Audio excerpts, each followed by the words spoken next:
आज के वीडियो शुरू करते हैं। परमात्मा के महावाक्य सुनते हैं। अक्षय योग, अक्षय ब्रह्म योग अध्याय। भगवान योग विज्ञान पर बल देते हैं। वो इस रहस्य का उद्घाटन करते हैं कि व्यक्ति का मृत्यु के समय उसकी जो अवस्था होती है वैसे उसकी गति प्राप्त होती है। एक कहानी से समझेंगे। परमात्मा के स्मृति अंत समय में रहती नहीं है। कहीं कहीं आपने देखा अंत घड़ियों में होते हैं तो कहते हैं गीता पाठ करो या कुछ दो शब्द मंत्रों के कहो या भगवान के नाम लो, उनके कान में पड़ जाए ताकि उनके आगे की गति अच्छी हो जाए। लेकिन उस समय गीता पाठ भले ही चल रहा है, एक भी शब्द अंदर जाता नहीं है, क्योंकि जीवन भर जिसने जो अभ्यास नहीं किया तो क्या कैसे वो शब्द कान में पड़ेंगे। एक कहानी से समझते। एक बार एक बुजुर्ग अपने पत्नी के साथ गांव में रहते थे। उसके 4 बेटा था। चारों बेटा नौकरी के लिए बाहर रहते थे, अलग अलग जगह पर रहते थे। तो बुजुर्ग का अंत घड़ी चल रही है तो बुजुर्ग के पत्नी ने अपने 4 बेटों को बुला लिया और वो 4 बेटे घर पे आगे पहुंच गए। वो अपने गांव घर तो देखा पिता को नीचे लिटा कर रखे हैं। कभी भी पिता जा सकते हैं, उनका अंतिम समय आ चुके हैं। तो पिता ने अपने चारों बच्चों को देखा और देखने के बाद कुछ इशारा करने लगा। क्यों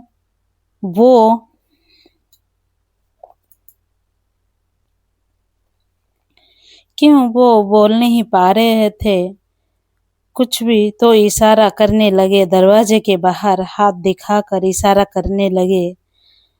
लड़कों ने सोचा पिता ने कोई पैसा रखा होगा दरवाजे के ओर, और ये बात हमें कभी बताए नहीं। लेकिन आज पिताजी मरने से पहले वो ये बात हमें बताना चाह रहे हैं। लेकिन पिताजी के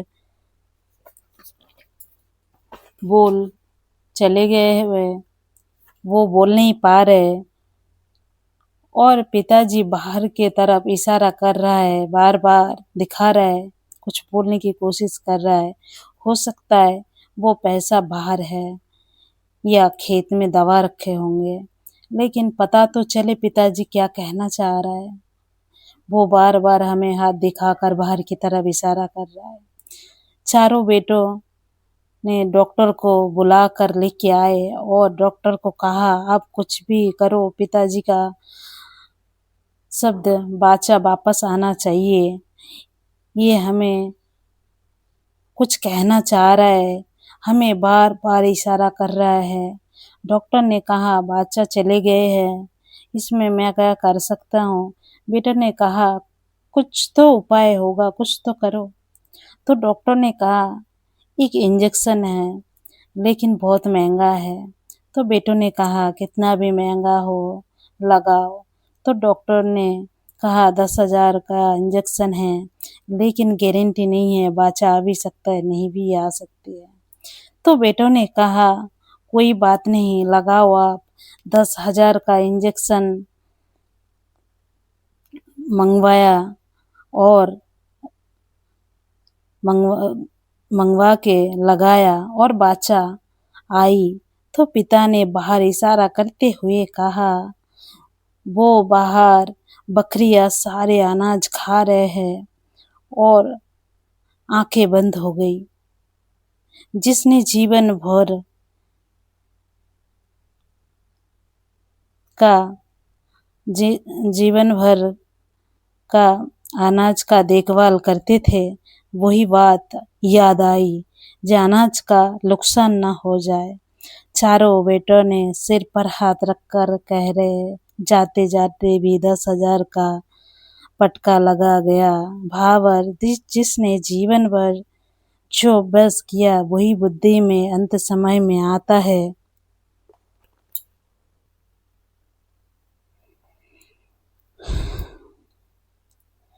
वैसे ही उसका गति होती है। तो भगवान हमें ब्रह्मा के दिन और ब्रह्मा की रात्रि का ज्ञान देने के साथ साथ व्यक्त और अव्यक्त का अंतर भी स्पष्ट करते हैं तथा उस भौतिक जगत से जाने के 2 मार्ग के बारे में स्पष्ट कर दिया। एक से श्लोक से 7वां श्लोक अर्जुन के 7 प्रश्न और उत्तर और 8 से 16वां श्लोक योग युक्त होकर ध्यान की जतात प्रक्रिया। 17 श्लोक से लेकर 22वें श्लोक ब्रह्म का दिन और ब्रह्म का रात परम धाम की वर्णन किया गया है।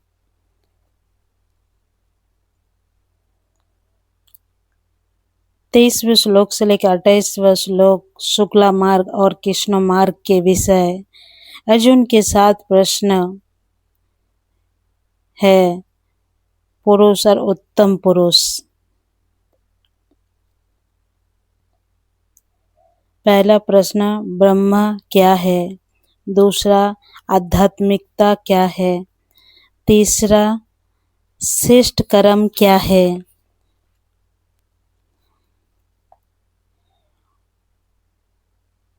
चौथा भौतिक जगत क्या है, पांचवा देवता कौन है, छठा योग के अधिष्ठाता कौन है और वो मनुष्य शरीर में कैसे है, सातवां मृत्यु के बाद के समय आत्मा संयमी अपने कैसे जान सकते हैं, अपने को कैसे जान सकते हैं। स्पष्ट एक शब्द में दिया है उत्तर। भगवान ने बताए हैं, पहला जो अक्षय है, अविनाशी,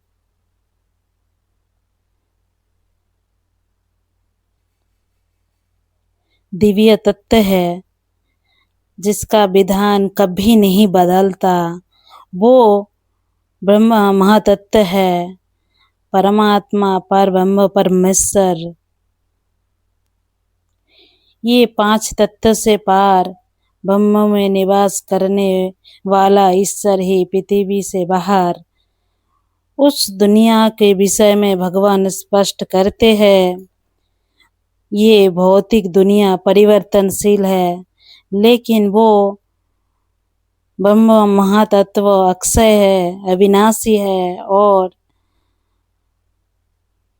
दिव्य तत्व है, जिसका विधान कभी नहीं बदलता, जो सदा काल शाश्वत है, ब्रह्म महातत्व है।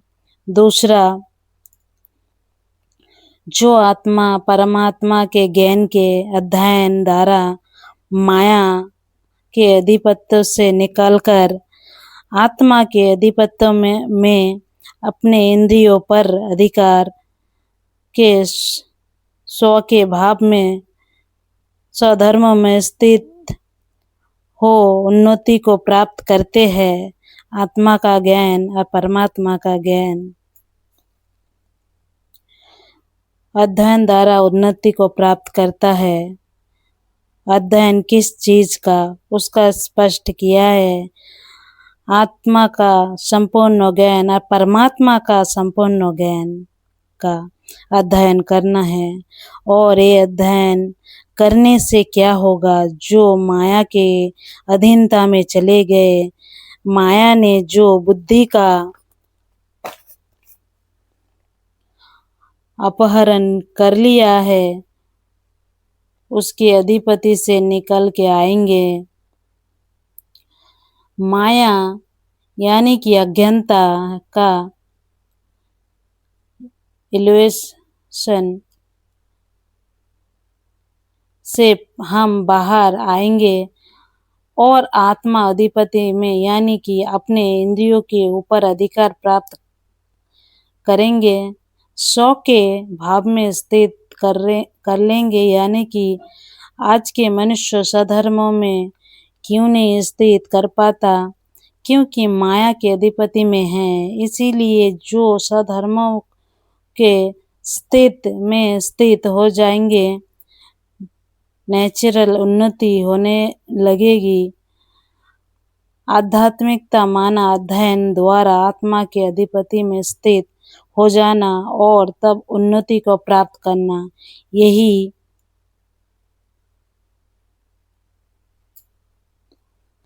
आध्यात्म है। कितना स्पिरिचुअल शब्दों में सटीक भगवान ने समझाया है।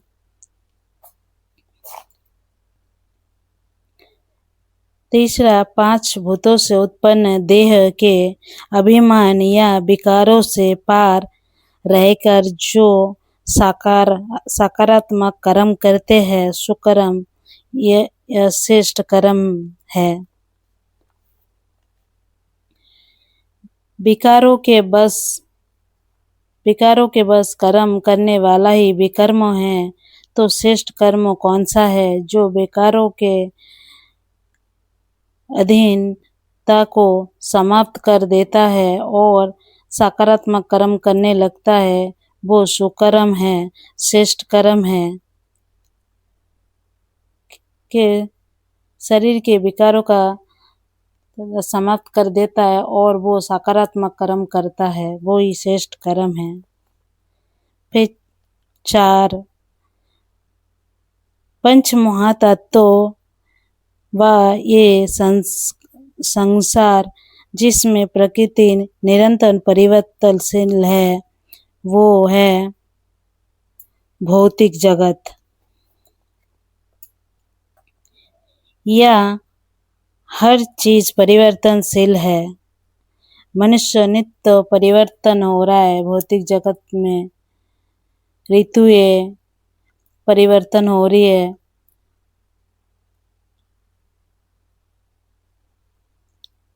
और कोई चीज, वस्तु, समय या मनुष्य हर टाइम परिवर्तन हो रहा है। हे अर्जुन, मेरा वास्तविक स्वरूप क्या है? यह हर चीज परिवर्तनशील है। मनुष्य परिवर्तनशील है, ऋतुएं परिवर्तनशील है। कौन सी चीज शाश्वत है? इसीलिए कहा ब्रह्म अक्षय अविनाशी है और ये भौतिक जगत परिवर्तनशील है। दो दुनिया अलग अलग स्पष्ट किया है। ये पंचभूतों की दुनिया परिवर्तन और भौतिक जगत है परिवर्तनशील है। ये यज्ञों के अधिष्ठाता कौन है? देहधारियों में श्रेष्ठ देवता है। देवताओं भी देहधारी है। देहधारियों में श्रेष्ठ देवताओं का शुभ कर्मों रूप यज्ञ का अधिष्ठाता मैं ही हूँ। यहाँ स्पष्ट हो गया, देवताएं और परमात्मा दोनों सेपरेट, अलग अलग है।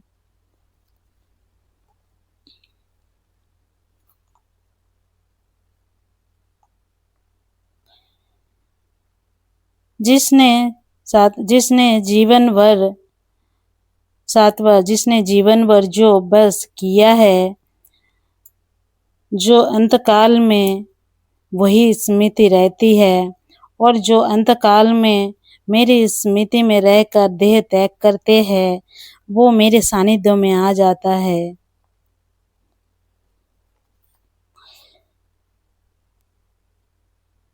जिसने जीवन भर जो बस किया है, उसे अंतकाल में वही स्मृति रहता है, और जो अंतकाल में स्मृति में रहकर देह त्यागता है, वो मेरे सानिध्य में आ जाता है। इसीलिए हे अर्जुन, जिसने जीवन भर जो बस किया वही याद आता है अंत समय में। इसलिए भगवान ने कहा संघर्ष जीवन में संघर्ष कर।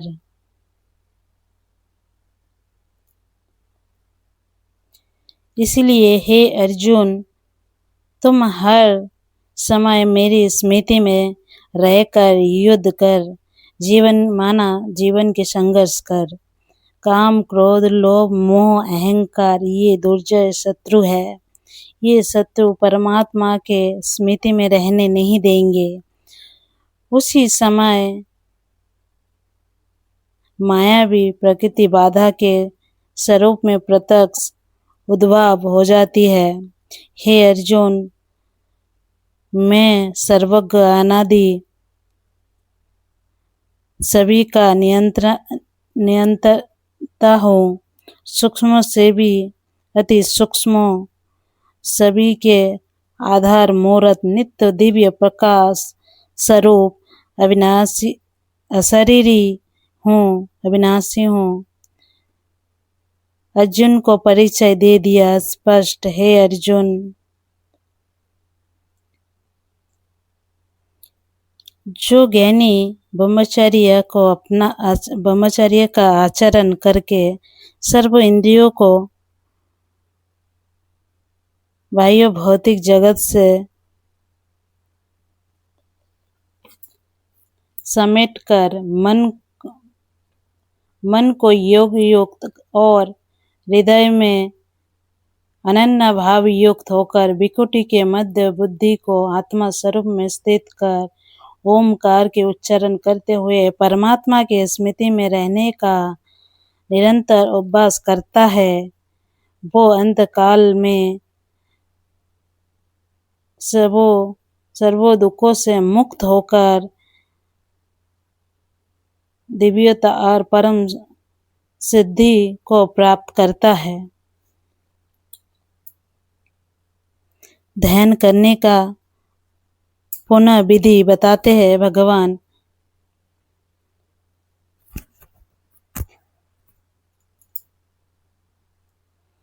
मेरे वास्तविक रूप को जानकर पहचान कर मेरे स्वरूप को बुद्धि से याद करो। बुद्धि को मुझे एकाग्र करो, तभी तुम सभी दुखों से मुक्त होकर दिव्यता परम सिद्धि को प्राप्त करते हैं।